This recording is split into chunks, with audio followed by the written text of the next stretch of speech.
it's a great pleasure to have Alan Newell talking us about wave turbulence. He's one of the most well-known specialists about wave turbulence. So, Alan. Thank you, Freddie. It's been a very enjoyable day. This is my first day at the meeting, and I've enjoyed very much the three talks. And they were all about turbulence. In fact, turbulence seems to be the dominant word in the description of many of our main speakers, certainly of this week and next week. Bill and Raphael and Paula and Stefan and really we don't know very much about turbulence. It's, I guess, what we're after is the long time statistical behavior of solutions of nonlinear field equations. The field equations are usually conservative, some are Hamiltonian even Navier-Stokes for the most part. At the most of the scales, which are the energy carrying scales, the motion is more or less inviscid. Viscosity only plays a role at the small scales. So, and what you're looking for is ways of describing the average behavior of certain quantities, correlations and things like that, and from those to calculate transport. That's, you want to know how much fluid goes down a pipe if you apply a certain pressure head. You'd like to know how much cold water gets, say, raised from below the thermocline if a hurricane comes along and stirs the water. But these are very difficult things to write any equations for. In fact, there are no real equations for correlations because the equations, the original equations for the individual members of the ensemble, these are nonlinear.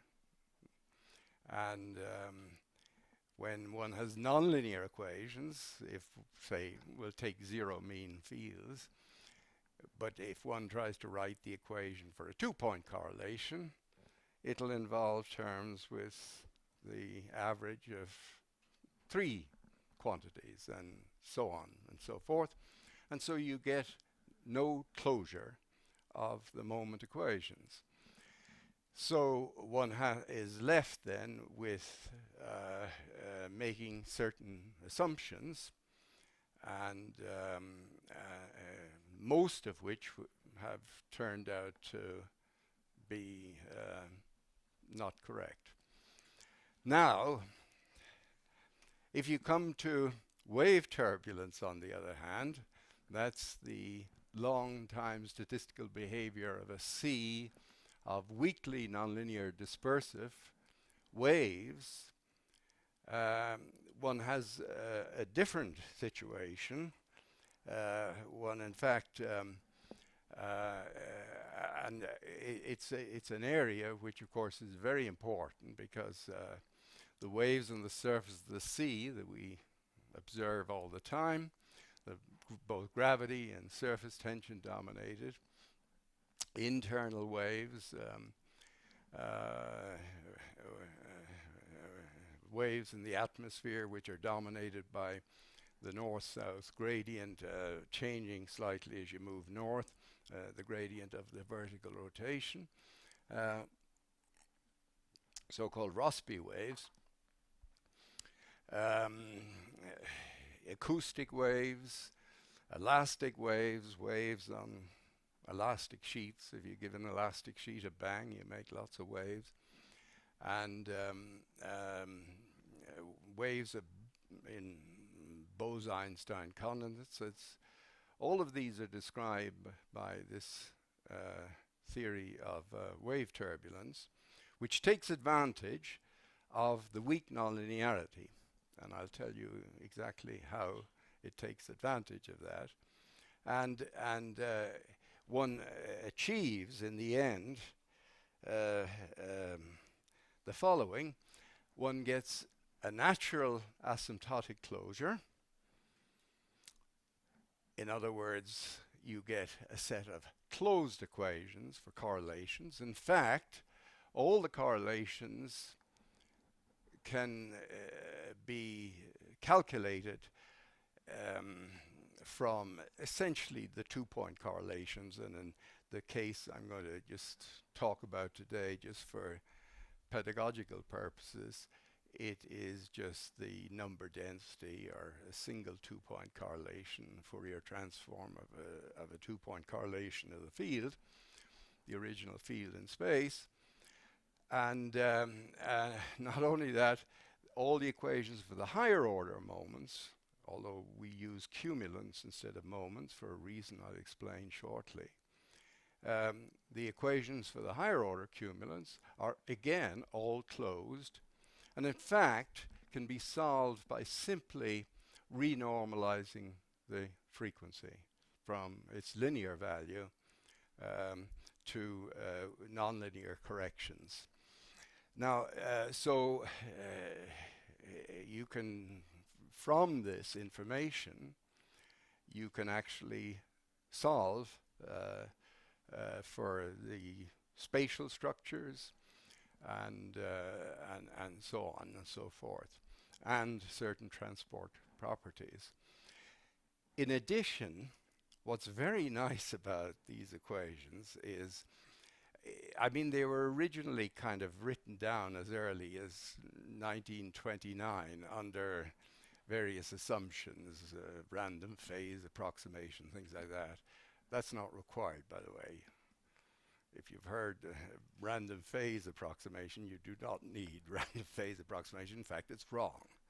Okay, I'll tell you in what sense it's right. But for the most part, people who wrote down these kinetic equations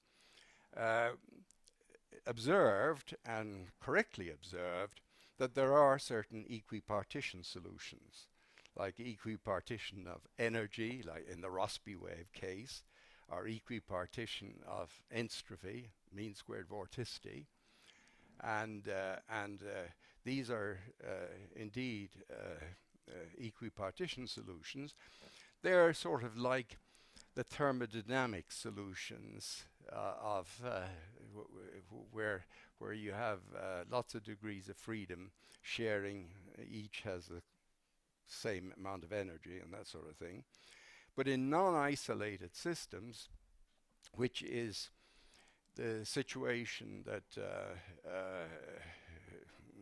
we mostly encounter, usually these systems with waves, there's some forcing or some instability which forces waves, and some dissipation mechanism which takes energies out of waves.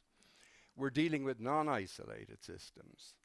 And therefore these solutions are not really, these equipartition thermodynamic-like solutions are not the solutions you're interested in at all, but you're interested in finite flux solutions, where some conserved quantity, at least formally conserved quantity like energy, flows from some source, say, at large scales to some sink at very small scales.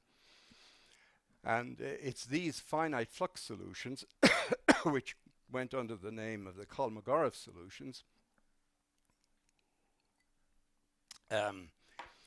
were discovered by Zakharov in the context of wave turbulence, kinetic energy, the kinetic equation solutions. And these are solutions which describe the finite fluxes of these various conserved densities from sources to sinks. And they're very important, and in fact they're much more important than are the equipartition solutions. And also the theory allows you sort of test certain things, certain premises which you make in order for the theory to work in the first place. It allows you to test whether those premises are correct or not. So now, so the aim, like of today, and we don't have too much time today because we've had a long day. My aim is just to try and indicate to you why it is that you do indeed get the closure. What are the main properties of the solutions? What are some of the difficulties that might turn up? And there's a set of notes on the web now, I believe, where I worked out how to get the kinetic equation, how to get these closures in the context of Rossby waves, starting from an equation that's been on the board many times in the conference and already many times today, essentially the conservation of potential vorticity for the atmospheric geostrophic kind of flows, and describing Rossby waves. So if people are interested, we won't have time to go through those calculations tonight, but if people are interested, I'd be happy to, and if there was a tutorial hour free, I'd be happy to go through the calculation in detail, because then you could all go home after the conference and say, I can derive a kinetic equation. Because a lot of the papers that get written, it's not very clear how you go about deriving the equation at all. And there's also another kind of mistaken impression.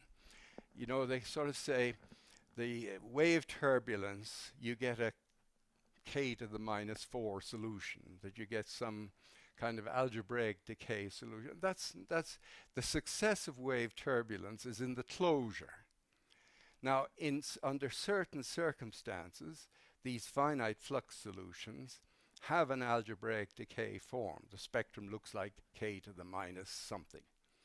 But in most circumstances, for instance, when you're seeing gravity waves out in the surface of the sea, we're getting the fluxes, we're getting situations where there's a flux of two quantities, both the wave action and the energy. And then it is only in very special circumstances and special scale regions where you'll actually see exactly this, the scaling law.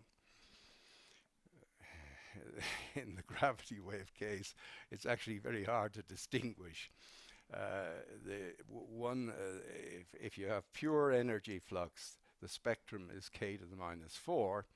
If you have pure wave action flux, it's k to the minus 23 over 6.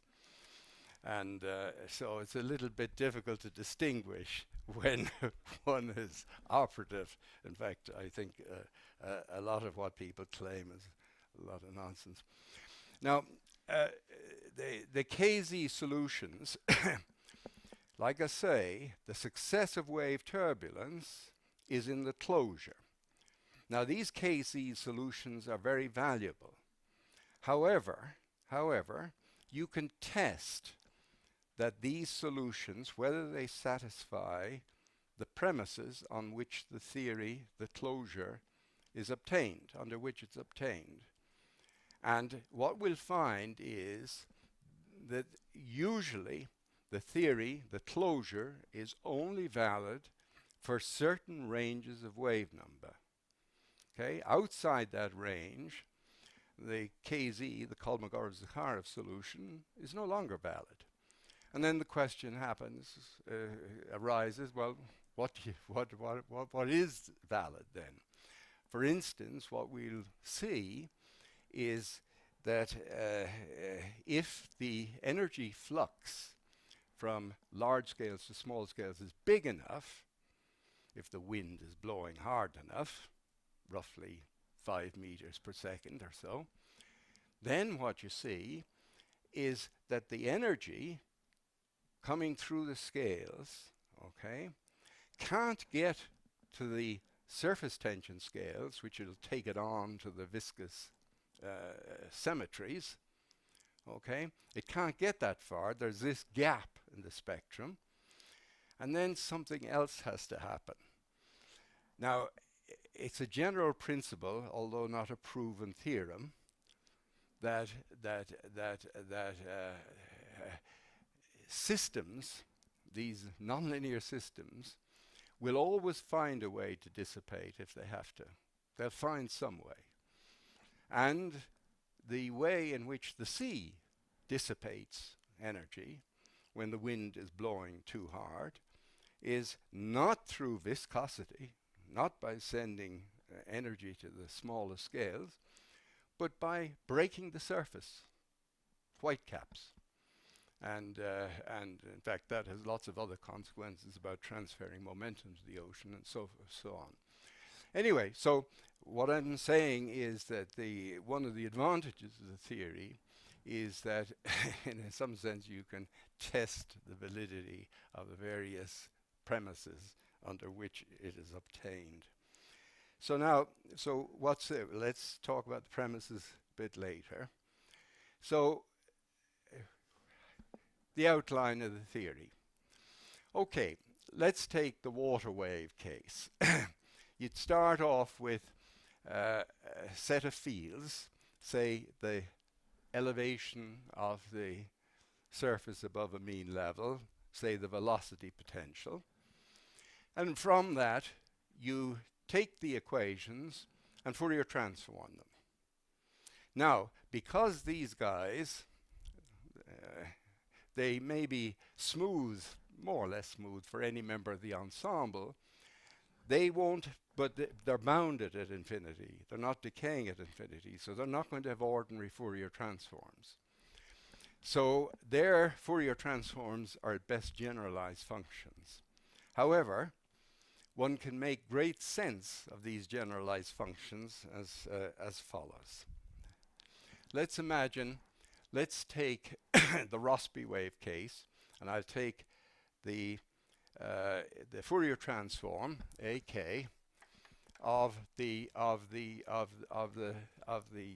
stream function. Okay. Now I'm going to thank you. Now I'm going to look at the average.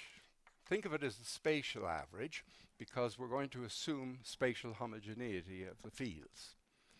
Okay, and this would be 1 over 2 pi to the 4th, the integral of, this is the underlying psi field, of x and at x prime, but I'm going to call x prime x plus r. Again, I'm assuming 0 mean, minus ik x, minus ik prime x plus r, dx plus r, which is just dr, okay? Now, this guy here, if I assume spatial homogeneity, this is independent of the base point. In fact, you can think of the average as average over x, okay? So this is just a 2-point correlation function. We'll call it R2 of r. It only depends upon the separation, the geometry, the relative geometry. Then this part here with the x integration just becomes the delta function with a 2 pi squared on it. So the whole thing is simply the Dirac delta function times the Fourier transform of this guy. And we usually call him Q2 of k. Okay, so this is the Fourier cumulant of the 2-point correlation, which can be worked out from here. Okay, likewise the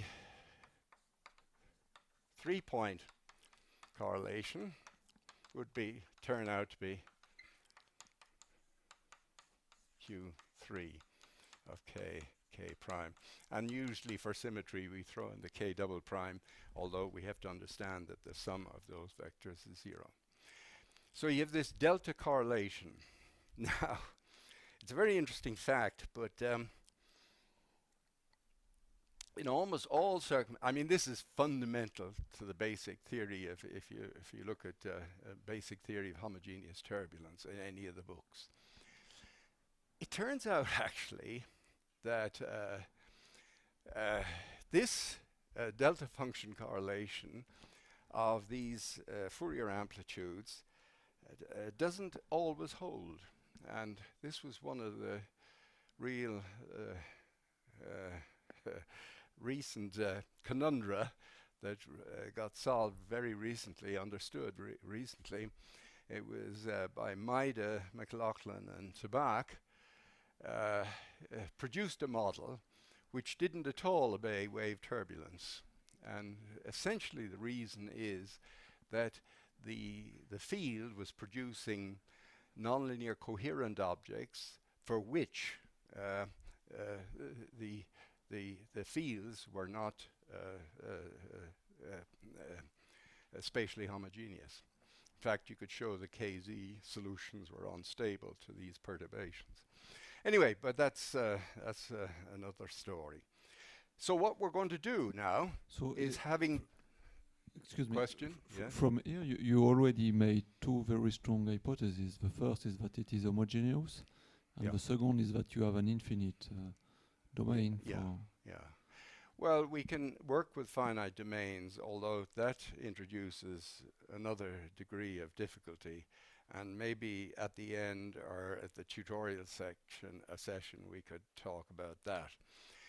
The spatial homogeneity assumption, like from the last remark I made, is not as obvious as it would seem from all the textbooks. Usually, if you're thinking of turbulence, you immediately assume spatial homogeneity, right? And but now it turns out there aren't very many cases which violate this, but there are some. But anyway. So our goal now is, having this mechanics, as it were, we write down the equations from the equation for this generalized Fourier transform. These, by the way, come from the nonlinear terms. They're simply convolution integrals, okay? Convolution integrals written in a symmetric way. So that's very easy. I'll show you now for the Rossby waves. I mean, the nonlinear term is the Jacobian of the stream function and the vorticity. And we calculate exactly what these coupling coefficients are.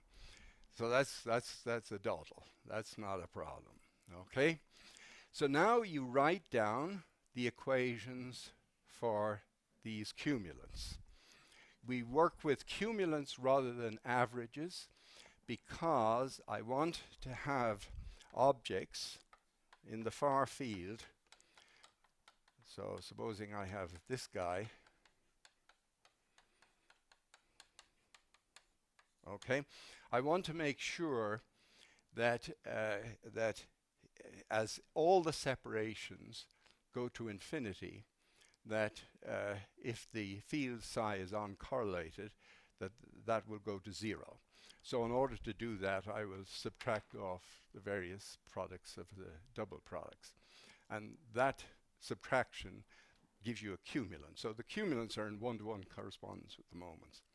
But it's the cumulants we write down the equations for, because they have ordinary Fourier transforms. Okay? So the equations we write down mean something. Okay? They have real meaning. The quantities are well defined. Okay, so then what you do? The nonlinearity is weak. Okay? Therefore, like the equation, the two-point correlation function, you'd get something like dq2 by dt, and then there's a no linear term, would be q3 with an epsilon in front. Now we just solve everything iteratively. Okay? So you write down an asymptotic expansion. Q equals q0 plus epsilon q1 plus epsilon squared q2 for each of the cumulants. Then you have to do a bit of work, because each of these iterates you ask, what is its long time behavior? Okay? So, for instance, the first time we have an iterate here, we'll be solving something like dq12 by dt will be q0, but q0 will have oscillation, so it'll be q0 k prime k1 k2 e to the I, some oscillations here. When we integrate this, we'll get something like, when I integrate this with respect to time, because the t is here, I'll be getting something like an object like this, where this x is like this sum of frequencies, omega of k minus omega k1 minus omega k2. Something like that. This would be like q naught of the third order cumulant. Okay? So now we have to evaluate the long time behavior of such things. Now, in evaluating the long time behavior, we have to make sure that that first of all, that this guy has a simple zero. For acoustic waves, this zero is double, so you've got to do your asymptotics correctly.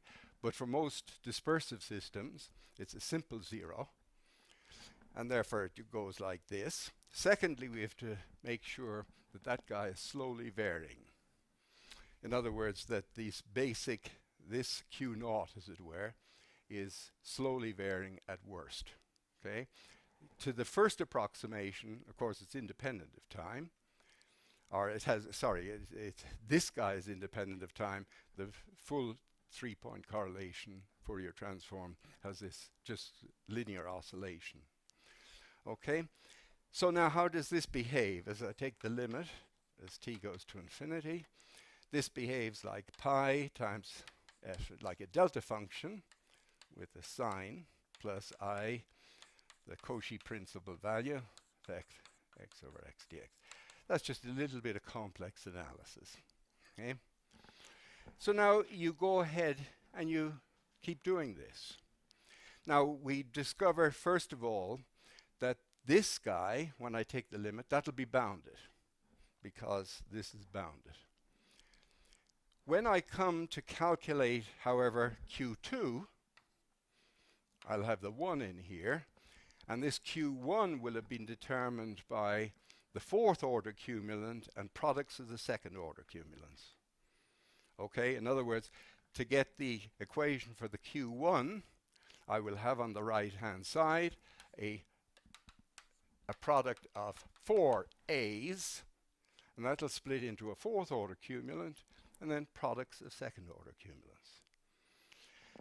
Now here's the lovely thing. When you evaluate the long time behavior of these iterates, the secular terms, the terms which grow like t, like time, only depend on lower order cumulants. In other words, the secular term in Q2, the second order Fourier transform, only has products of second order.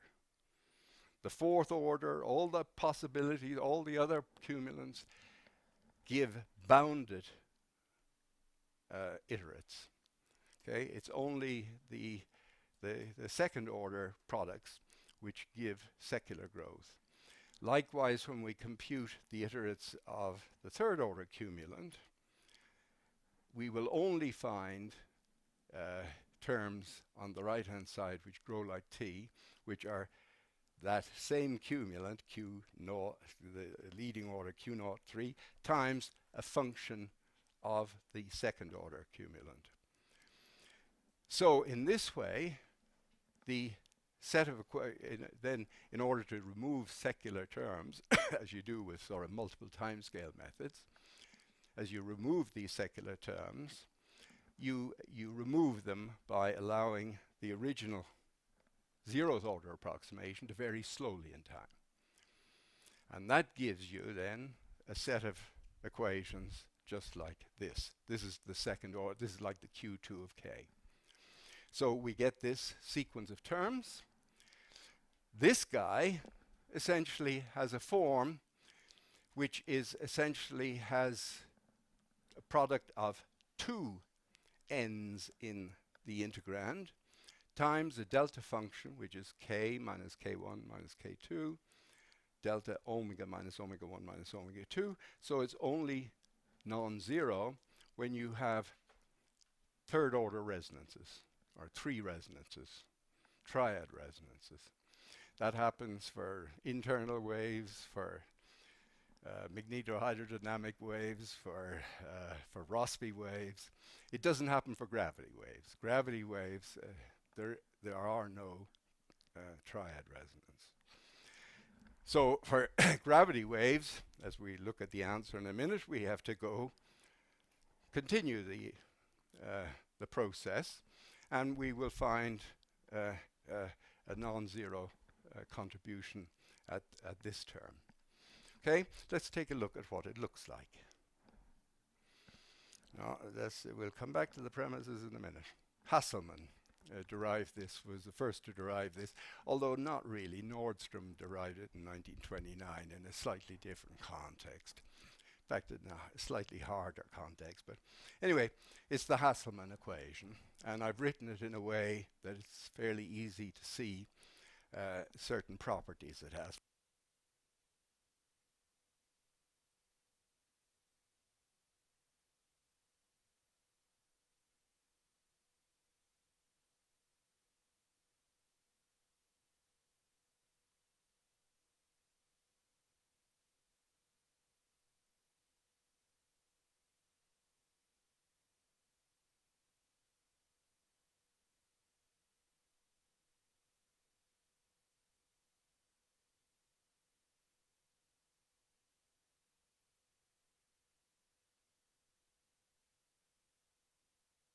Well spotted, yes. Okay, with this right-hand side, actually it's very interesting. Here you notice that there's an interaction with four waves. In other words, the wave k, whose time derivative, we have dnk by dt is equal to t4, okay? It interacts with three other waves in such a way that you have a k and a k1 coming together to give a k2 and a k3. In other words, the number of waves in the interaction is conserved. That just happens to be true for gravity waves. For instance, for elastic waves on an elastic plate, then in fact the four wave resonances can include 1 to 3 interactions, and therefore the number of waves isn't going to be conserved. So here, for gravity waves, the number of waves is a conserved quantity. You can prove that formally the integral d by dt of nk dk is 0. It's just very little bit of analysis. But you can see it has an equipartition solution, because if I make nk constant, that bracket term here vanishes, right? Also, if I make nk omega k nk is the number density, omega k times nk then would be the energy density. So if I make that constant, so nk is 1 over omega, I'd get omega k plus omega k1 minus omega k2 minus omega k3, which is 0 because of this. So these are the equipartition solutions, but really they're very seldom obtained in most practical circumstances where you have actually sources and sinks. Sources driving such wave motions and sinks absorbing them. Now, what are these other interesting solutions? Let me try and indicate. I mean, this is would be almost a term's length course, but you can actually get an idea of what these finite flux solutions are from rather simple considerations. If I write, so I have dnk by dt is this T4, okay? Now I'm going to write down I'm going to look at the energy, which is omega k times nk, but now I'm going to assume this is isotropic. Dangerous assumption. I'll get something like that. Okay, d is the dimension. Here in gravity waves it'd be 2. Okay, so now I'll write down the equation for this guy. dt, which means I just multiply this by this times the T4. And this would be the divergence of a flux. Okay. Now we want constant flux solutions. Now what I'm showing you now is just a consistency argument. It doesn't prove that the solution that I'm going to get is a solution that makes T4 identically 0. Okay? To do that, you have to do a lot of work looking at the properties of these things. However, nevertheless, if you want to calculate the answer quick and dirty, this is how you do it. Okay, so I'm going to take nk to be some constant times k to the minus x. And now I'm going to look at the scaling on both sides. Omega k is like root k, so it's k to the alpha. Okay, alpha is a half in this case. Then I have k to the d minus 1. This guy, I have to know what he looks like. This guy turns out to be a homogeneous function. So L of lambda k1, lambda k2, lambda k3 is lambda to a power times L of k, k1, k2, k3. And that power we'll call gamma. In our case, it's 3. So that's k to the 2 gamma because that guy is squared. Then I have c cubed, k to the minus 3x from these guys. And then from the delta function, well, I'll integrate out the k1. And then when I integrate this guy out, I'll get another k to the minus alpha. It'll be when I integrate over a delta function. And then k to the 2d minus 1, or 2d dk 2dk3, something like that. Just okay. Now this has got to be p over k. And when I just identify things on both sides, I find x is indeed x naught, which is 2 gamma over 3 plus d, which in our case here is 4 for gravity waves. So just by scaling arguments, just as in deriving the Kolmogorov spectrum in fully developed turbulence, you can use a scaling argument to get what the answer should be if indeed that answer was right. Okay? But we don't know it's right until you do all the dirty work. But I'm going to show you another slight shortcut, which is also pedagogically very useful. And it's the following.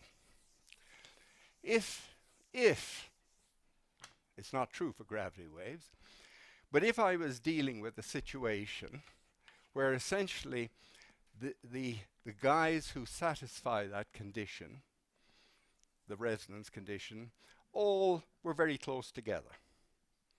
So in other words, the 4 wave vectors which did the main resonance, or you could think the coupling coefficient, okay, is supported on those resonant quartets which are very close to k itself. You know, then you can actually rewrite, if I write nk dk, I'll write it in its frequency form. So in other words, I'll just write this as k to the d minus 1 dk times 2 pi. Then I'll make a transformation from k to omega, which is root gk, and then I'll write the integral in this form. I'll find that the integral can be written as follows. Assuming that L, that coupling coefficient, is localized, then it's got a lovely form. And it's the same x naught as is up there, n to the 4th d2 by the omega squared of 1 over n. Now this is kind of nice, because now let's look for the stationary solutions of this guy. Yes? Hello. What are you saying physically when you're assuming that it's localized, that coefficient?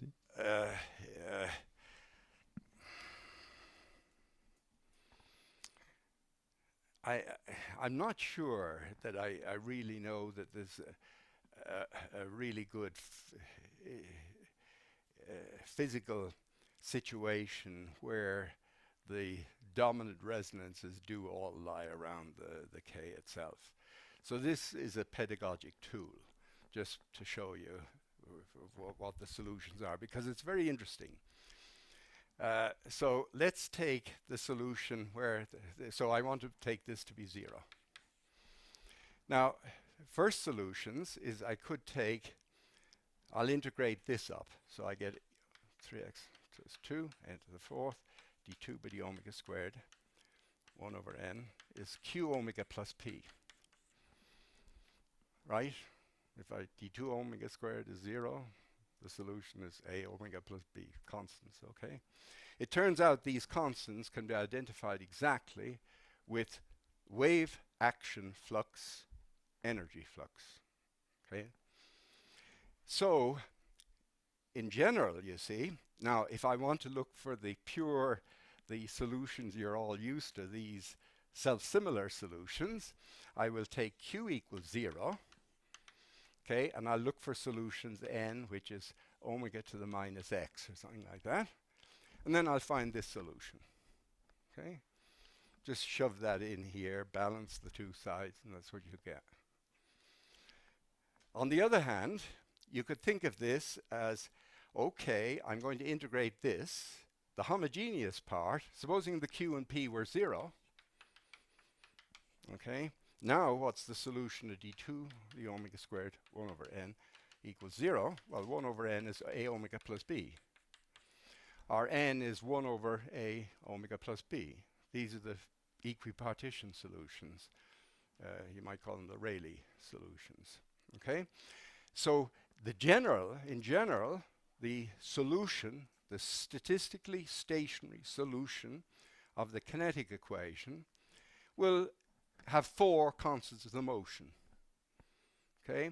The fluxes of 2 of the conserved quantities, and the what you might call the temperature and the chemical potential, the 2 constants associated with equipartition solutions. Now, it turns out that in many circumstances, the pure Kolmogorov solutions, in other words, the ones where the thermodynamic A's and B's are 0, effectively 0, and you get this pure flux solution, that they actually are very useful descriptions of what happens. But you have to be a bit careful with them, and it's very useful. Let's think in terms of the k to the minus 5/3, for the fully developed 3-dimensional turbulence. This solution is connected with conservation of energy. It's the flux of energy from sources to sinks.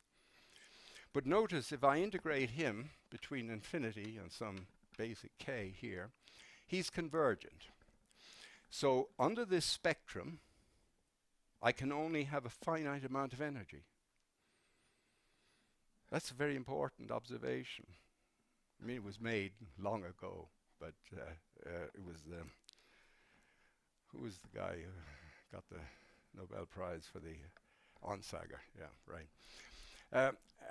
It's a very important observation, because if you're pumping in energy at large scales, and your basin, or your container as it were, can only hold a finite amount of energy, what's got to happen in a finite time?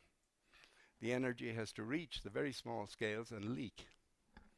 Okay? So your formal constant of motion is actually not a real constant of the motion at all. It's a constant of motion for a while, and then stops being a constant of the motion. So energy is not conserved in the Navier-Stokes equations because of leakage at infinity. Okay? So on the other hand, if I'm dealing with a 2-dimensional turbulent situation, and I have a k to the minus 5/3 spectrum at the low end, then k to the minus 5/3 does indeed diverges, and therefore the low end of the spectrum can take all the wave action, or all the energy in this case, in the two-dimensional Euler equations, given to it. And so there is no cutoff required. So one has this very interesting notion of finite and infinite capacity in all of these systems. And just as an interesting tidbit, it turns out most people think if you have an energy source going in here, that the spectrum will develop out like this, and that this guy will be the Kolmogorov spectrum. That's not what we find. What we find is, in developing these finite flux spectra, you get a steeper than the final answer spectrum at first. Then when you hit infinity, and infinity is where numerically is where you'd apply the viscosity, the artificial viscosity, something to kill the energy. Then you get a kind of a back pulse coming, which changes the spectrum into the k to the whatever it is in a gravity wave case, k to the -4. I don't believe that experiment has ever been done for the Kolmogorov spectrum, to see if it's formed not from low wave numbers, but from high wave numbers. But anyway, that would be an interesting thing. It's coming up to 7, so the last thing I'm going to do for you is work out. I'm going to go to these premises, because this is quite important. So let me go back. Premise number 1. Is that premise number? No, that's 4. That's there we go. The field's been spatially homogeneous. Well, in most cases, that's good. That's an okay assumption. Not in all cases, but almost all cases. Second, and this is very important because it brings us down to this random phase business. What we assume is that at the initial point at which you start stirring the ocean, that distant points are uncorrelated. The field at distant points are uncorrelated. That is not a very strong assumption. In that case, it turns out that the cumulants, okay, the physical space cumulants, decay with separation exponentially fast enough to have ordinary Fourier transforms. In that case, you can assume when you're doing these long time asymptotic integrals that this guy is a smooth function. Okay, and that's important. And he's a smooth function, so we can carry out this asymptotics. Now, here's a nice kicker. It turns out that they don't remain smooth. Why? Because as you set up resonances, you set up correlations. You have this wave, and this wave, and this wave. In order to really transfer energy, the waves have to be very long. Because if they were finite length, they'd just go through each other. They'd have a strong interaction while they're going through each other, and then that'd be it.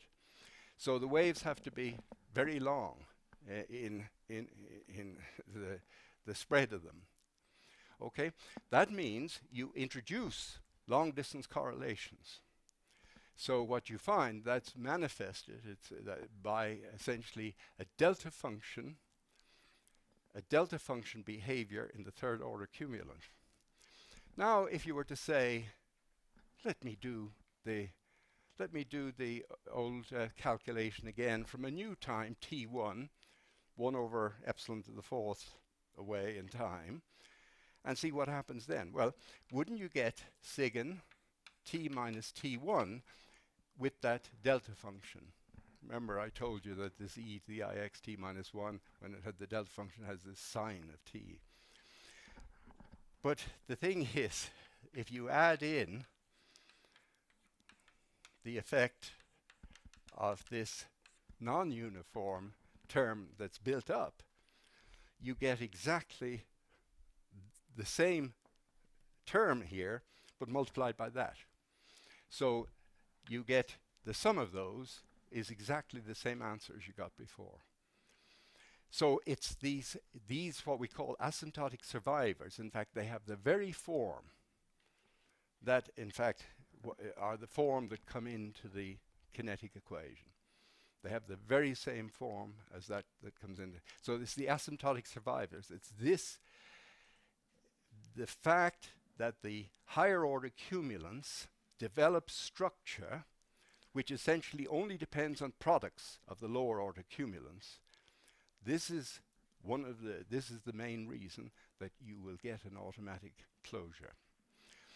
The final point is you need this f of x to be slowly varying in time. Therefore, you need the ratio of the two time scales, the linear to the nonlinear time scale, to be small.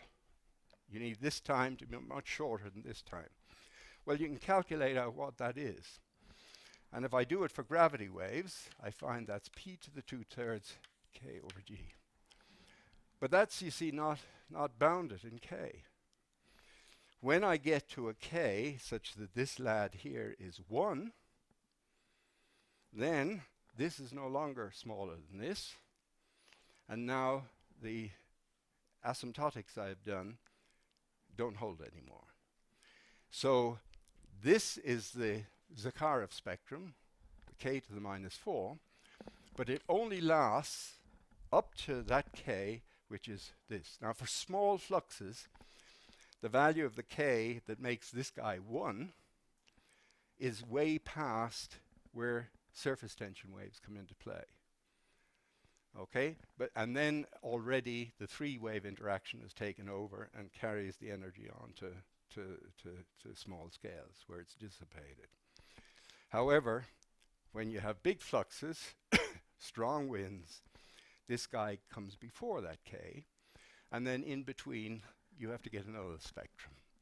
And it turns out to be the Phillips, generalized Phillips spectrum that plays a role there, which essentially tells you that locally the ocean has sharp crests, and that leads to the white capping. So anyway, I've come to 57 minutes now, so it's time to stop because I'm thirsty. So I take any questions, and like I say, if you're interested, and you may not be, but if you're interested, if people are interested, we could hold another session and go through the actual calculation. Because very few people in the world can calculate this kinetic equation. Thank you, Alan.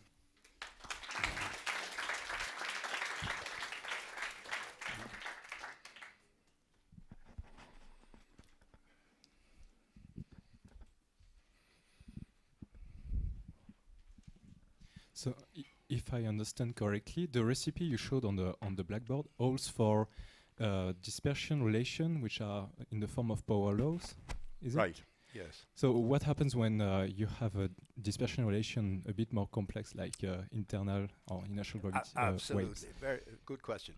Like, for instance, gravity surface tension waves, like gk plus the square root of gk plus you still get the closure, absolutely beautifully, same closure, but you do not have the properties of these coupling coefficients to give you pure algebraic decay solutions. Okay? So your solutions are a bit more complicated, but they're nevertheless, they're there. So that's the important thing, that you have these finite flux solutions. It's just that they don't have the simple character that they have in the case where you have all those symmetries. Excuse me.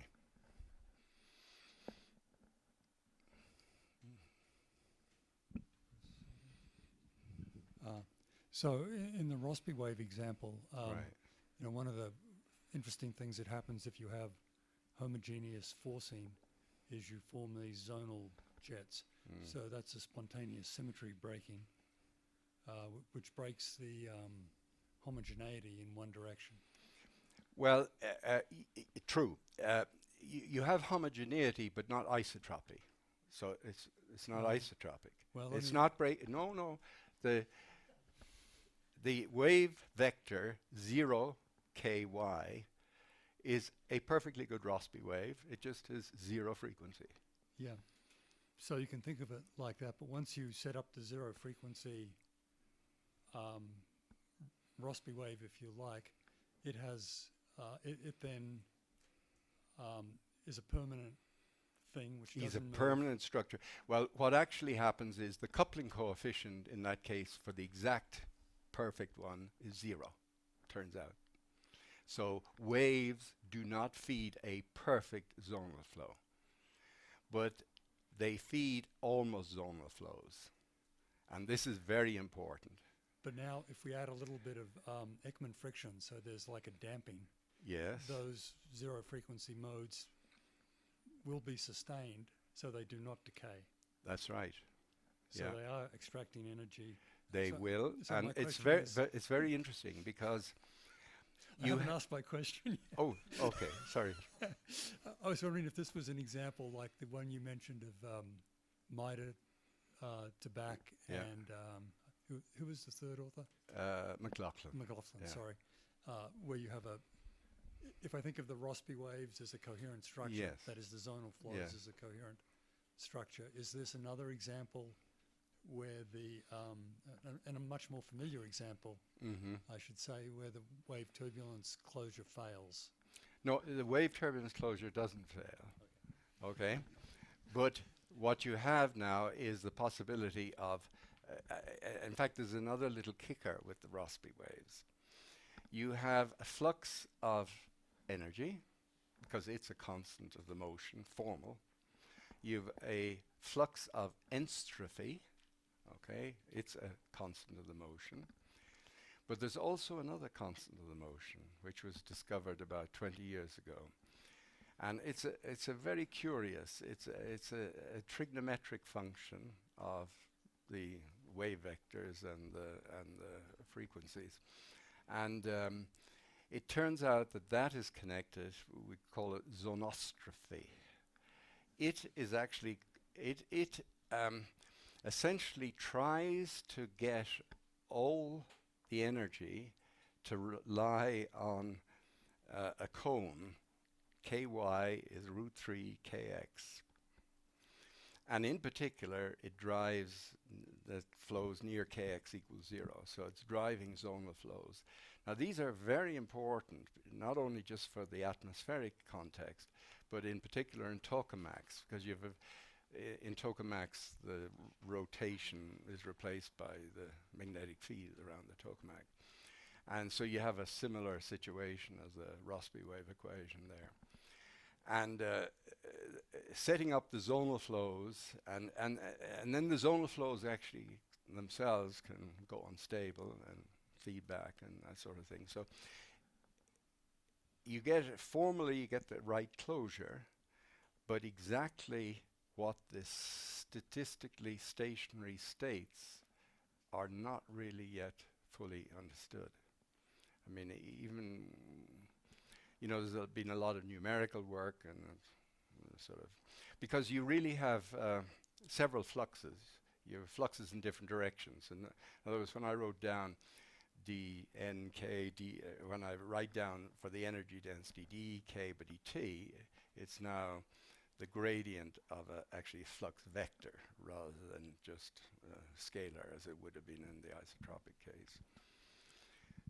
So I don't think it's, we'll see. I don't think it is an example. I think the theory will still work.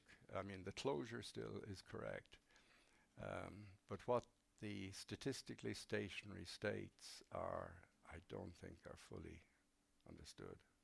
So you have made another hypothesis that may not be relevant for the atmosphere, is the fact that you have an infinite domain, and this is essential to get the delta K1 plus K2 plus so I'm on on and so forth. I'm on Jupiter. You are on Jupiter, yes. Yeah. But so for the Earth it will certainly not work, and for Jupiter I can go on with the comments of Bill. Yeah. I think the flow then is dominated by the zonal jets. Yeah. And I mean, when you look at rather than looking at the perturbation of the zero flow, you can look at the perturbation of the zonal jet themselves. Yeah. And then you get another kinetic theory in the same spirit as yours, which is based on the same kinds of That's- arguments, yeah, yeah. but which is completely different. It is. Yeah. It has nothing Yeah. to do with Well, wave turbulence. no, it does. I mean, it's a little like what you do if you're building a Bose-Einstein condensate. Supposing I have with the Gross-Pitaevsky equation, like nonlinear Schrodinger equation with the non-focusing sign. In that case, you get a flux of wave action back to very low wave numbers. You start building a shelf. You start building a condensate, okay, at a certain time. Then on the condensate, you're getting a set of new waves. You get Bogolukov waves. So in a sense, you have wave turbulence works perfectly well, and then you start building the condensate, and now you have to do more or less what you said. Your basic flow now is no longer the zero background, but it's a zonal flow. In the condensate case, you have to put in the condensate as a... So in the condensate case, I guess I agree with you, because the systems remain homogeneous, and you actually get waves which are different. But in the zonal jet case, I mean, the zonal jet itself we say it expels the waves, and when you look at the linearization, it does what to the wave? it expels the wave. So Does when it? the linear operator, which in this case, you can prove that in most of the situation, it has actually no normal mode solution. I mean, the solution of the linear operator becomes singular, and so it's a situation which is quite different. All right, so what you're saying is if I take a finite zonal flow and I look at the perturbation of this with the full geostrophic equations, Yes. then I'm going to find no wave-like solutions of that And in- perturbation. It's a case-by-case study, but most of the Yeah. times, yes. Yeah. All right, well, I can't definitively say yes or no to that. So you got me there. No, it's just different. Yeah. You have more question? Okay. Okay, Thanks a very lot, good. Alan. So, yeah.